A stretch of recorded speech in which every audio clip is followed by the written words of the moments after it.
Shalom semuanya. Oke, hari ini saya akan menyampaikan sebuah pesan firman Tuhan yang terkait dengan tema kita sepanjang bulan ini, yaitu berbicara mengenai pilar keuangan. Judul hari ini yang ingin disampaikan adalah yaitu hidup bijak, hidup hemat. Atau hidup bijak dengan hemat.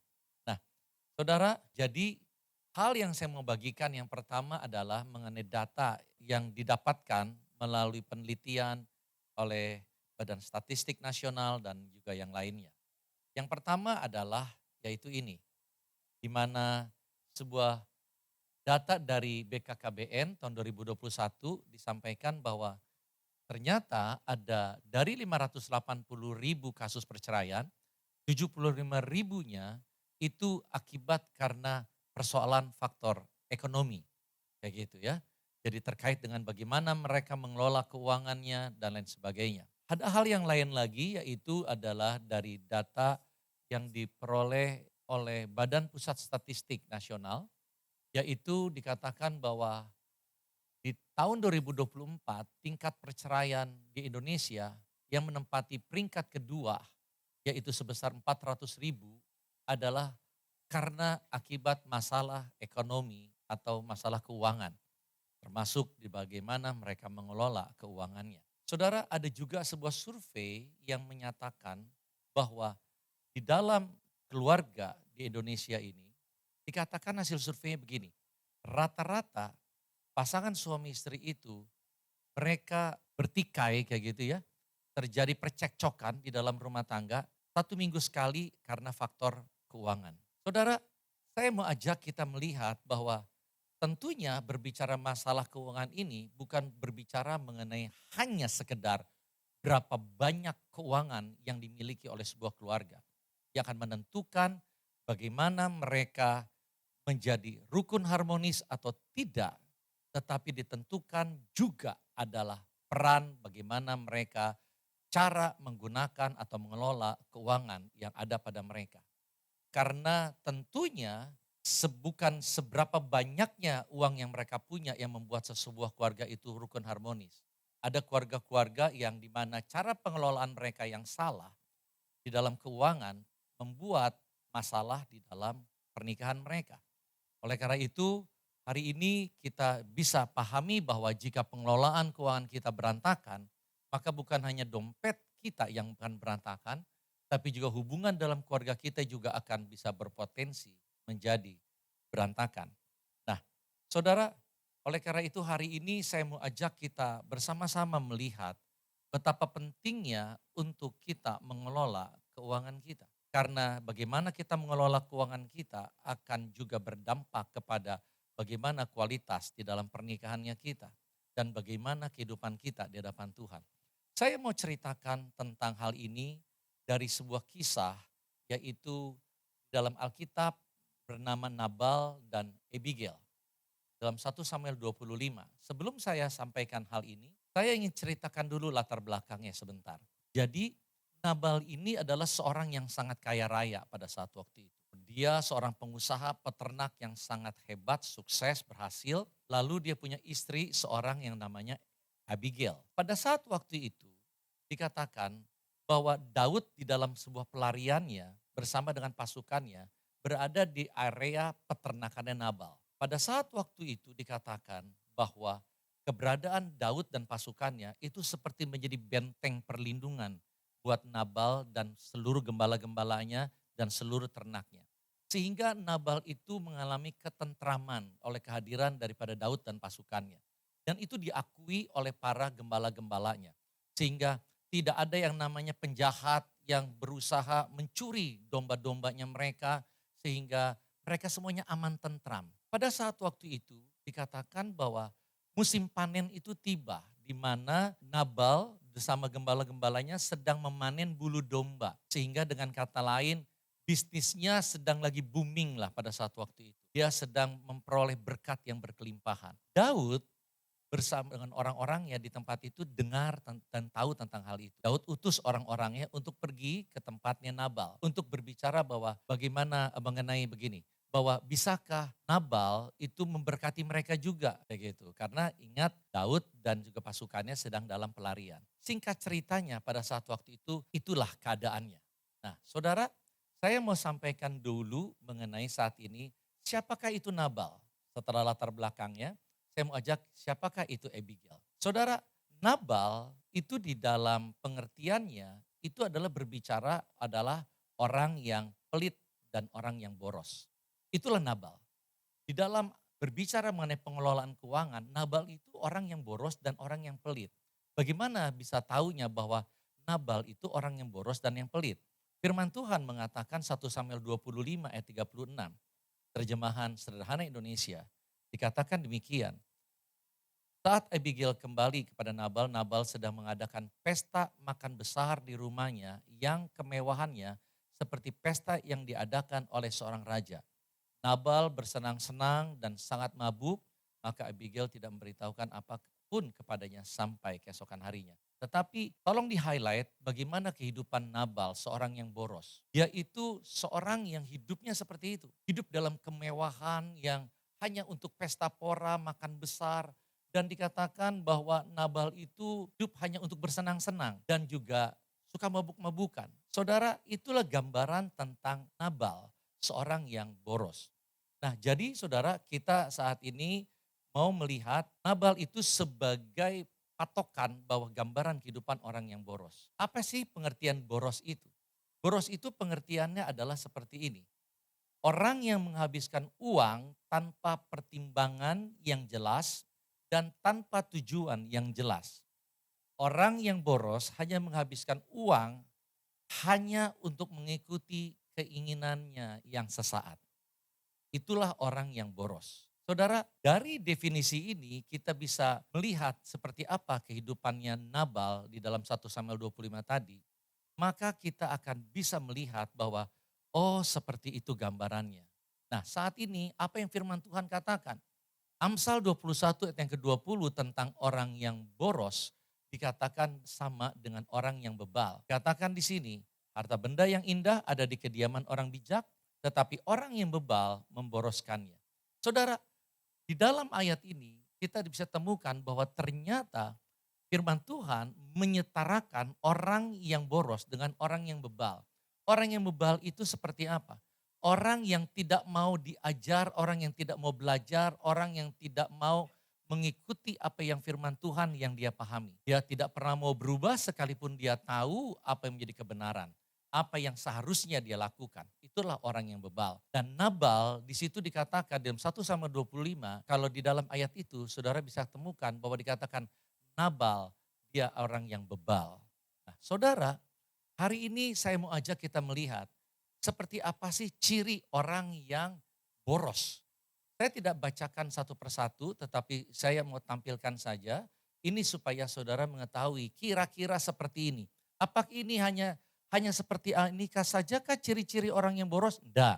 Ada banyak yang lain ciri orang boros. Hanya beberapa hal saja yang saya coba mau sampaikan.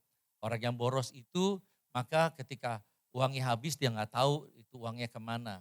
Orang itu orang yang boros, orang yang hanya didrive oleh keinginan-keinginan sesaatnya saja.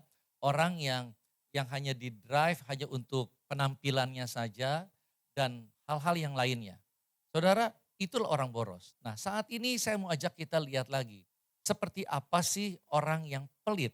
Dan ternyata Nabal selain dia orang yang boros, dia juga orang yang pelit. Kenapa? Firman Tuhan di dalam 1 Samuel 25 ayat yang ke-11 dikatakan demikian. Haruskah aku mengambil rotiku, airku dan daging dombaku yang aku sembelih untuk memberi makan para pemotong bulu dombaku dan memberikannya kepada rombongan seperti kalian ini? Aku bahkan tidak mengetahui kalian datang dari mana. Sebetulnya yang terjadi adalah Nabal tahu siapa itu Daud. Jadi perkataan itu adalah perkataan yang sebetulnya tidak sesungguhnya. Tetapi yang menjadi highlightnya adalah Nabal itu dia tidak bersedia berbagi berkat dengan orang lain. Itulah orang yang pelit. Orang yang kikir, orang yang tidak mau memberi atau berbagi untuk orang lain. Semua berbicara tentang aku. Saudara di dalam minggu yang pertama di bulan-bulan ini, di mana melalui judul yang diberikan yaitu adalah kekayaan bisa menjadi berkat atau bisa menjadi kutuk. Salah satu hal yang sudah disampaikan di dalam awal bulan yaitu kenapa berkat itu bisa menjadi kutuk dalam kehidupan seseorang? Karena berkat itu hanya untuk aku, dan aku. Dan saudara untuk lebih jelasnya saudara bisa mendengarkan nanti di dalam rekaman video minggu yang pertama. Nah saudara hari ini saya mau ajak kita melihat seperti apa sih gambaran daripada orang yang pelit. Nah orang yang pelit ini gambarannya adalah seperti ini. Yaitu orang yang hanya menimbun dan tidak mau mengeluarkan uang sekalipun untuk hal yang berguna dan yang penting. Itulah orang yang pelit, saudara. Jadi Nabal itu dia hanya untuk diri sendiri dan tidak mengeluarkan uang untuk hal yang berguna dan yang penting dalam pengertian adalah untuk bukan hanya diri sendiri tetapi juga untuk orang lain. Saudara, cirinya di dalam Amsal 11 ayat yang ke-24, firman Tuhan mengatakan demikian, bahwa mereka yang murah hati menambah kekayaannya. Tapi dikatakan orang kikir mempermiskin diri sendiri. Kenapa Tuhan mau untuk kita tidak menjadi orang yang pelit? Karena orang yang pelit pada akhirnya dia sedang mempermiskin diri sendiri. Seperti apa sih? Nanti di bagian akhir daripada khotbah ini saya akan memberikan sebuah tabel untuk supaya kita semakin lebih memudah memahaminya. Saat ini sebentar kalau tadi sudah disampaikan seperti apa ciri orang yang boros, saat ini saya ingin juga membagikan bagi saudara mengenai ciri seperti apa orang yang pelit. Saudara, saya tidak uraikan satu persatu, tetapi ini bisa menjadi sebuah pedoman saja untuk supaya kita bisa tahu bercermin pada diri kita sendiri. Apakah saya ini termasuk orang yang pelit atau enggak? Seperti apa? Di situ dikatakan bahwa orang yang pelit itu ketika dia pakai uang selalu dia akan berkata, sayang uangnya ya, sayang uangnya ya. Atau juga ketika dia setiap kali keluarkan uang, dia akan selalu ribut dulu di dalam rumah tangga, ketika pada saat harus ada keluarkan uang, suami istri ribut dulu, cekcok dulu tentang hal itu, sampai baru akhirnya keputusan uangnya keluar atau tidak keluar. Dan ada hal-hal yang lainnya lagi. Nah saudara bisa bacakan di tempat itu. Nah saudara, tetapi yang menjadi persoalan adalah di dalam kehidupan kita, ada orang-orang yang punya pemahaman yang keliru bahwa hemat itu dengan pelit hal yang sama. Enggak saudara, hemat dan pelit itu bukan hal yang sama. Saudara, tetapi ketika ada orang-orang yang salah kaprah, sehingga mereka berpunya penilaian begini. Ketika mereka melihat ada orang-orang yang justru memiliki gaya hidup yang hemat, justru dikatakan orang itu orang yang pelit. Orang itu pelit ya, pikir sekali ya. Tetapi juga hal yang sebaliknya. Ada orang yang sesungguhnya dia pelit sekali, tetapi orang lain menilai orang itu justru dia adalah orang yang hemat. Kenapa bisa ada salah kaprah seperti itu? Karena memang salah pemahaman. Terkadang orang berpikir bahwa hemat itu artinya menahan. Hemat itu artinya tidak mengeluarkan. Itu artinya hemat. Saudara, berbeda. Hemat itu seperti apa? Hemat itu seperti Abigail, saudara. Nah, seperti apa? Nah, Abigail adalah seorang yang hemat. Nah, saudara, ini gambaran daripada lawan versus daripada Nabal. Itu adalah Abigail, seorang yang hemat. 1 Samuel pasal 25 ayat yang ke-18, firman Tuhan berkata demikian. Lalu segeralah Abigail mengambil 2 roti, 2 buyung anggur, 5 domba yang telah diolah, 5 sukat, berti, gandum, 100 buah kue kismis dan 200 kue ara, dimuatnya lah semuanya ke atas keledai. Saudara, mungkin saudara akan sedikit bingung, ini maksudnya apa ya? Saya menyambungkan dengan cerita latar belakang yang tadi. Pada saat waktu Nabal menolak orang-orangnya Daud untuk menyuruh pulang dan tidak memberikan apapun kepada orangnya Daud. Dan pada saat waktu itu dikatakan Daud menjadi marah, naik pitam dan membawa pasukannya untuk membunuh seluruh keluarga Nabal dan semua orang yang ada bersama dengan Nabal, termasuk hamba-hambanya. Pada saat waktu itu kita tahu bahwa ternyata pelit itu akan dapat membuat celaka orang-orang yang ada bersama dengan kita. Saudara, mungkin kita ada orang-orang yang berkata, tapi kan saya kumpulin uang kan untuk keluarga, bukan butuh siapa-siapa. Saya kumpulin uang buat siapa? Uang saya nggak bawa mati kok, ini untuk keluarga. Tetapi saudara, ketika kita bersikap gaya hidup pelit, sesungguhnya kita sedang mendatangkan celaka atas keluarga kita sendiri. Kenapa? Kenapa celaka? Karena ketika seseorang dia menjadi pelit, seringkali kepelitannya itu membawa dampak kehancuran dalam keluarga. Hubungannya menjadi bermasalah antara dia dengan pasangannya, antara dia dengan orang-orang di sekitarnya. Tentunya saudara, kita tahu bahwa nggak ada orang yang suka bergaul sama orang yang pelit, bukan? Yang kemana-mana pengennya numpang, pengennya cuma terima gratisan. Nggak ada orang yang suka seperti itu. Ya, nggak ada yang suka saudara. Pengennya selalu begini, memberi nggak mau, pengennya begini. Apa-apa pengennya carinya gratis. Saudara, gratis itu memang enak. Tetapi gratis, orang yang pengennya hanya gratis, dia sedang membunuh hubungan dengan orang lain. Di dalam bisnis kita tahu orang bisnis biasanya tahu bahwa mereka suka memberi walaupun tujuannya adalah untuk keuntungan pribadi. Tetapi mereka tahu bagaimana membangun networking, bagaimana membangun jaringan. Mereka nggak boleh bersikap pelit terhadap orang-orangnya, terhadap customer-nya dan sebagainya. Oh maka itu suka memberi walaupun tujuannya berbeda. Bukan itu yang seharusnya, tujuan itu yang harus kita lakukan, yang harus kita miliki dalam kita memberi. Tetapi kita ngerti bahwa murah hati justru memperkaya seseorang, firman Tuhan tadi sudah sampaikan, tetapi orang yang pelit justru mempermiskin dirinya sendiri. Kita tahu artinya mempermiskin itu artinya adalah dia sedang membawa orang-orang di dalam kehidupannya termasuk dirinya sendiri. Bukan naik ke atas tetapi sedang turun ke bawah. Hari ini saya mau ajak kita sama-sama melihat kisah ini dulu kembali lagi.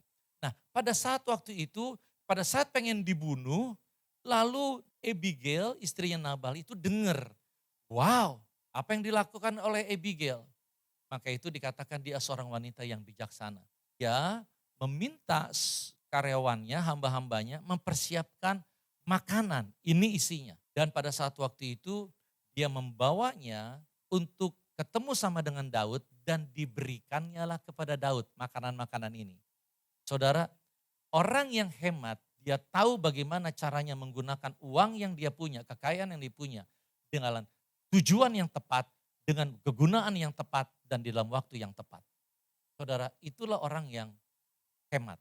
Bukan orang yang pedit bin kikir, tetapi dia tahu bagaimana caranya mengelola uang, tetapi kelola uang bukan cuma sekedar membuat supaya dia menjadi semakin kaya, atau bukan hanya sekedar membuat dia tidak menjadi miskin, tetapi orang yang hemat dia tahu bagaimana cara mengelola uangnya atau kekayaan yang Tuhan percayakan kepada dia untuk tujuan yang berguna maksimal dengan waktu yang tepat kepada orang yang tepat.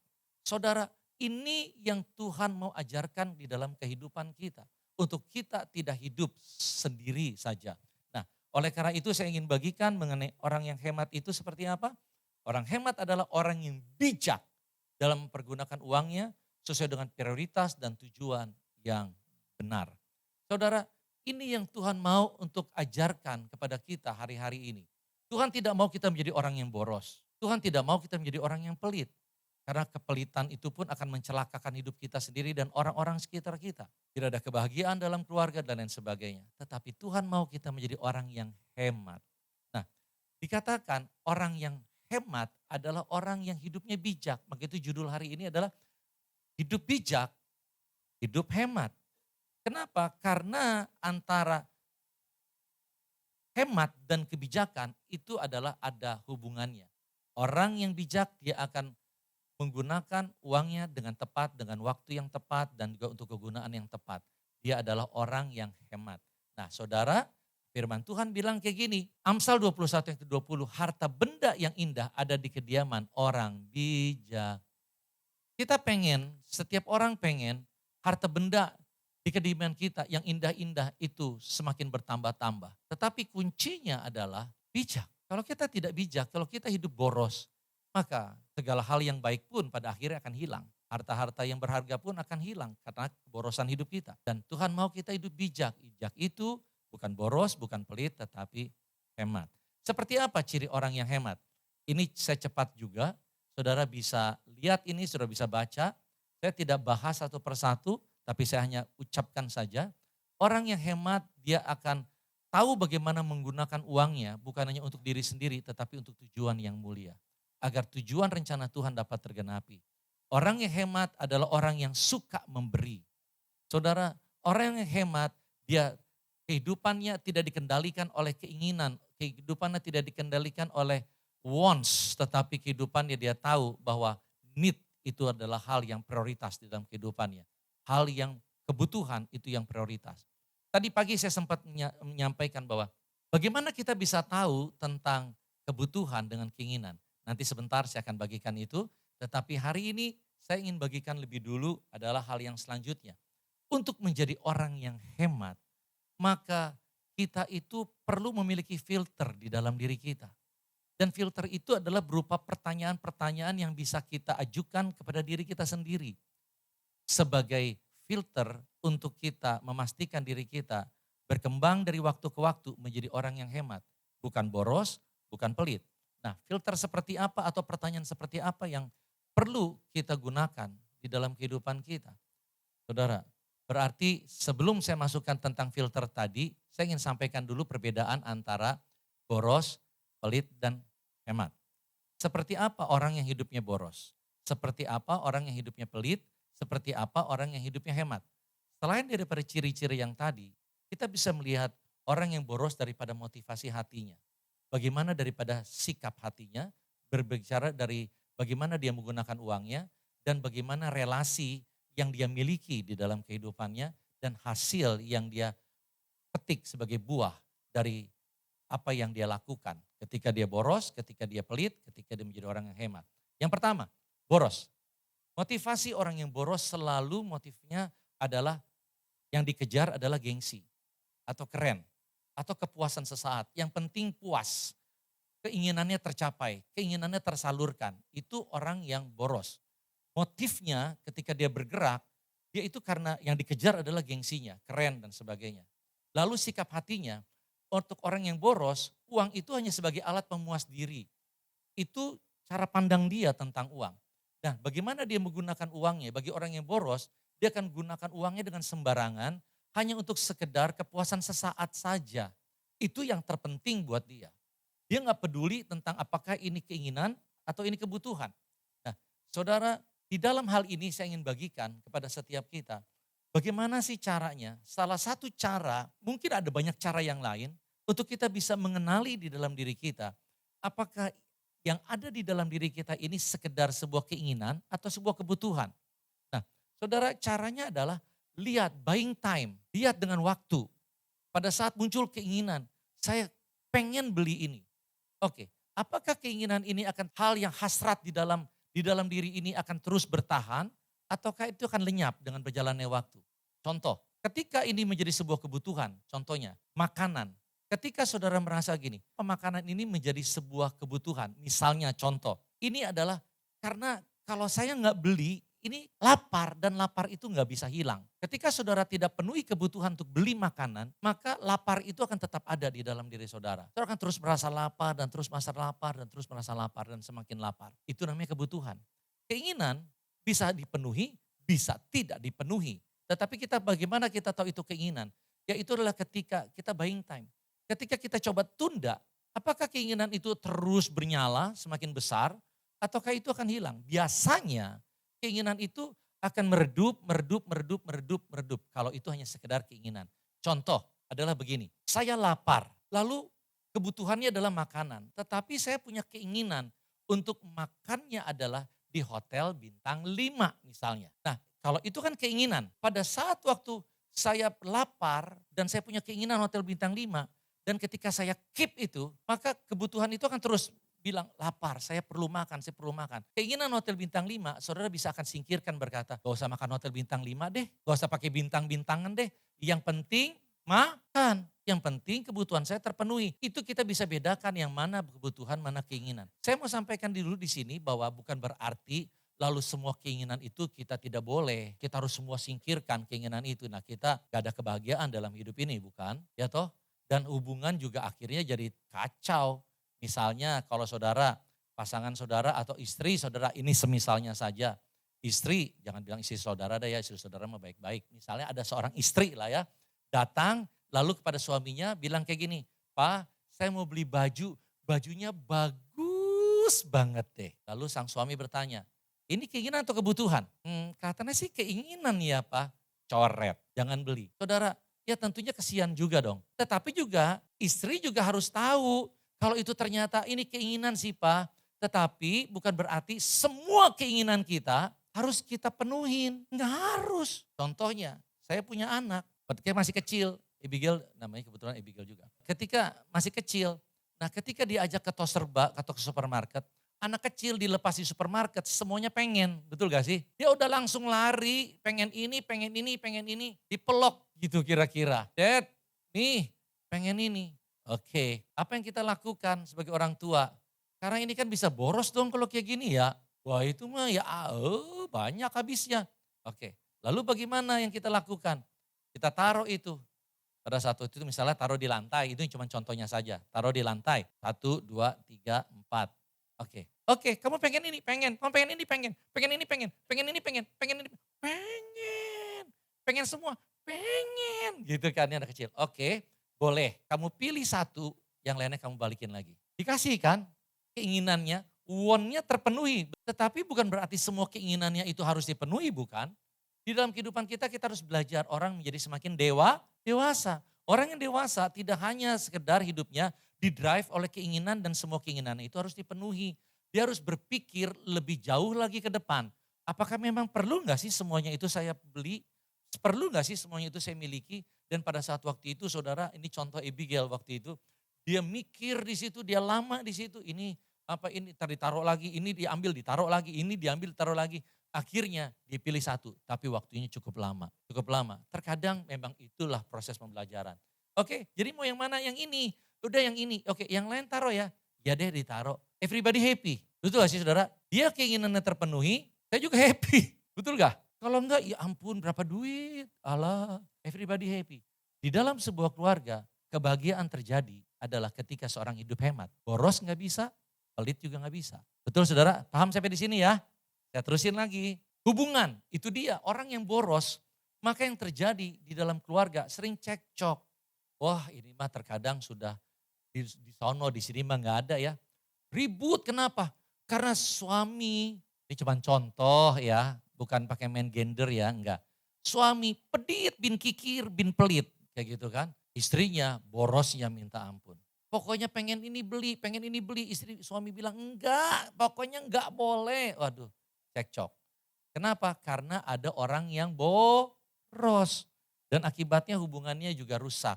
Jadi kejar-kejar sama penagih hutang. Hasilnya uang cepat habis dan stres. Itu yang terjadi. Nah pelit. Saudara, pelit bagaimana? Oke, orang pelit motivasinya adalah selalu untuk diri sendiri. Dia nimbun harta, nimbun keuangan untuk siapa? Ya untuk gue. Dia pengen lagi, lebih lagi, nimbun lebih lagi. Kenapa motifnya? Ya serakah. Pengen terus lebih banyak, pengen terus lebih banyak. Motif yang lainnya apa? Takut kekurangan.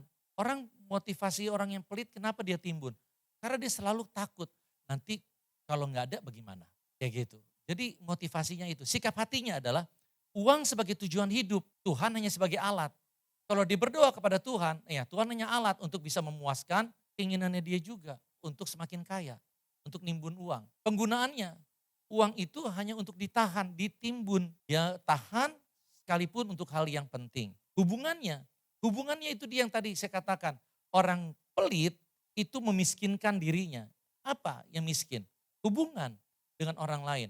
Temannya jadi miskin teman. Dia mengalami kesepian. Hasilnya adalah uang ada tapi tidak dinikmati, tidak ada kebahagiaan. Nah, saudara hemat bagaimana? Ini yang terakhir. Hemat adalah, orang yang hemat motivasinya adalah ketika dia pakai uang, dia tahu dia menggunakan dengan bertanggung jawab.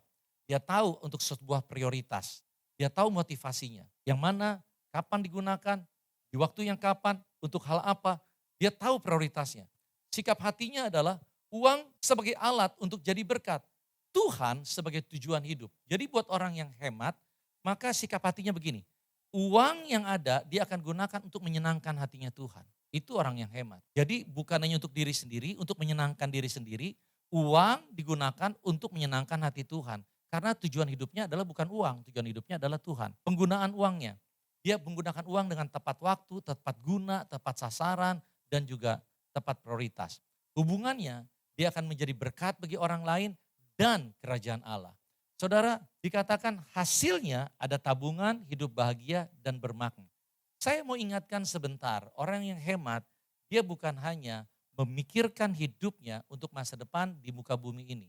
Orang yang hemat, dia tahu bagaimana menggunakan uangnya untuk tujuan yang tepat, dengan penggunaan yang tepat, di dalam untuk siapa. Dia tahu persis, oleh karena itu orang yang hemat, dia akan memikirkan dan menggunakan uangnya juga untuk mengumpulkan harta di sorga. Saya sudah sampaikan di dalam minggu yang pertama, ketika seseorang menggunakan uangnya untuk menjadi berkat bagi orang lain, sebetulnya dia sedang memberkati Tuhan Yesus. Matius pasal 25 dikatakan, ketika kamu memberi buat orang susah, maka kamu sedang memberi untuk aku, kata Tuhan.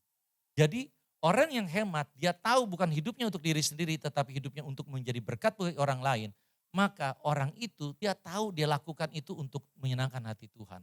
Dan bukan hanya itu, kita tahu Tuhan Yesus berkata pada saat waktu di minggu yang pertama, dikatakan kumpulkanlah harta di sorga, kita bisa mengumpulkan harta di sorga. Bagaimana caranya? Yaitu dengan cara kita menjadi berkat bagi orang lain. Menjadi berkat bagi orang lain terkadang bisa kita lakukan secara directly, secara langsung. Kitanya yang memberi buat orang lain. Tetapi menjadi berkat bagi orang lain juga bisa kita lakukan melalui gereja. Di mana pekerjaan Tuhan yang dikerjakan oleh gereja di muka bumi ini untuk memberkati orang lain. Sama-sama endingnya untuk memberkati orang lain. Cuman yang satu adalah kita langsung yang memberikan, yang satunya lagi kita memberi untuk orang lain melalui gereja yang mengerjakan pekerjaan Tuhan di muka bumi ini. Tetapi ujungnya sama-sama untuk manusia juga, untuk memberkati orang juga. Dan ketika kita memberkati orang lain, kita tidak hanya hidup untuk diri sendiri, maka kita sedang juga menyenangkan hati Tuhan, kita melakukan sesuatu untuk Tuhan, dan kita juga sedang mengumpulkan harta di sorga. Nah, saudara, inilah perbedaannya antara boros, hidup, hemat, dan pelit. Dan saya akan masuk kepada tadi filternya, bagaimana caranya agar kita hidup hemat. Ada 3 filter yang ini menjadi pertanyaan, saya keluarkan semuanya. Karena dari tadi saya sudah uraikan, tetapi ini poin per poin supaya saudara bisa mencatatnya atau saudara bisa mengingatnya lebih baik. Yang pertama adalah tanya kepada diri sendiri apakah ini kebutuhan atau keinginan doang. Nah, yang perlu kita lakukan, orang yang hemat dia akan memprioritaskan dana uangnya untuk dikeluarkan untuk hal yang kebutuhan, bukan keinginan. Setelah kebutuhannya terpenuhi, baru keinginan silakan. Kebutuhan makannya sudah, oke, sudah terpenuhi. Pengen keinginan makan di restoran, pengen makan di hotel bintang, pengen makan untuk di makanan-makanan yang lebih wah kayak gitu. Silakan, bukan berarti tidak boleh, tetapi kebutuhannya terpenuhi dulu. Kayak gitu. Saudara, hal yang lain adalah perlukah sekarang atau nanti? Setelah kita tahu, oh oke ini keinginan, ini kebutuhan. Pertanyaan berikutnya adalah, keinginan ini perlu dipenuhinya kapan? Kebutuhan ini perlu dipenuhi kapan? Sekarang kah? Atau bisa ditunda nanti? Kalau saya tunda, apakah dapat hasilnya akan lebih baik enggak? Ataukah misalnya ketika ditunda ternyata, wah ini enggak bisa karena kebutuhan ini adalah kebutuhan yang urgensi, yang mendesak sekarang. Tapi kalau ini bisa ditunda, jangan-jangan ini bisa ditunda. Kalau ditunda, mungkin bisa akan hasilnya lebih bagus. Itu yang perlu pertanyaan di dalam diri kita. Lalu yang selanjutnya adalah, apakah ketika kita menggunakan uang kita ini, apakah selalu hanya untuk diri sendiri saja, atau juga untuk memberkati orang lain? Ini yang perlu kita tanyakan. Saudara, antara membedakan antara orang pelit dengan orang hemat adalah orang pelit selalu hanya menggunakan segala kekayaan yang dia punya untuk me, aku, saya. Itu orang pelit. Tetapi orang hemat, dia akan menggunakan uangnya bukan hanya untuk dirinya sendiri dan keluarganya, tetapi dia tahu bahwa semua itu yang dipercayakan oleh Tuhan, Tuhan punya tujuan untuk memberkati orang lain. Oleh karena itu saudara, hal yang saya mau sampaikan begini, tujuan hidup hemat bukan hanya demi kestabilan keuangan saudara sendiri. Oke, supaya saya menjadi kaya atau oke, supaya saya enggak terjerat dengan kemiskinan. Bukan itu tujuan utamanya untuk hidup hemat. Tetapi tujuan hidup hemat adalah supaya masa depan yang Tuhan rancangkan dapat tercapai. Apa?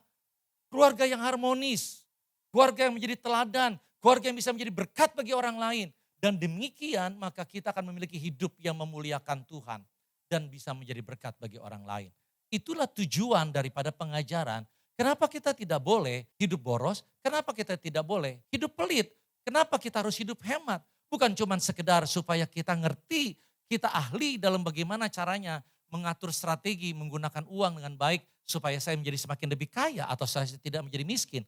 Bukan cuman sekedar itu, tetapi inilah tujuan kenapa kita perlu belajar untuk hidup hemat. Ini yang tadi saya sudah bacakan, supaya masa depan yang Tuhan rancangkan dapat tercapai dan setiap kita memiliki hidup yang memuliakan Tuhan dan memberkati sesama kita. Roma 11 ayat 36, saya ingin bacakan, nanti setelah itu saya undang saudara baca. Biar ini kita ingat selalu bahwa segala sesuatu yang ada pada kita itu dari Tuhan. Ingat di minggu pertama pada saat saya khotbah sampaikan, ada orang berkata, ini kan tapi kan gua yang kerja, keringet gua. Ini hasilnya ya buat gua. Saudara ingat, firman Tuhan mengingatkan kita hari ini bahwa segala sesuatu yang kita hasilkan di dalam kehidupan kita, segala sesuatu yang Tuhan percayakan dalam kehidupan kita, baik itu kekayaan, itu adalah dari Tuhan. Dan hanya oleh karena anugerah Tuhanlah kita bisa menerimanya, kita bisa memperolehnya kekayaan itu. Dan Tuhan juga ingatkan, semua itu juga bukan hanya untuk diri kita, tetapi juga bagi Dia. Ini yang saya mengingatkan sebagai slide yang terakhir. Ini slide yang terakhir di dalam minggu yang pertama ketika saya menyampaikan pesan firman Tuhan. Dan slide ini juga yang saya mau tampilkan untuk mengingatkan kita menutup bulan Oktober ini. Bahwa tujuan Tuhan atas kekayaan bukan untuk ditimbun dan dinikmati sendiri saja. Tetapi untuk disalurkan. Jangan hanya menjadi orang yang ingin diberkati. Tetapi ketahuilah keinginan hatinya Tuhan. Jangan cuma sekedar pokoknya inginnya saya ini, keinginan saya ini. Tapi jadi orang lebih dewasa. Apa sih keinginannya Tuhan? Keinginan Tuhan adalah kekayaan yang Tuhan titipkan. Bukan cuma ditimbun atau dinikmati buat diri sendiri, keluarga sendiri. Tetapi juga untuk disalurkan buat orang lain. Saudara, dengan jalan demikian, kehidupan kita menjadi berkat. Kehidupan kita memuliakan Tuhan. Apa yang kita kerjakan di muka bumi ini berdampak kepada kekekalan. Di mana kita akan memperoleh mahkota yang daripada Tuhan. Mari kita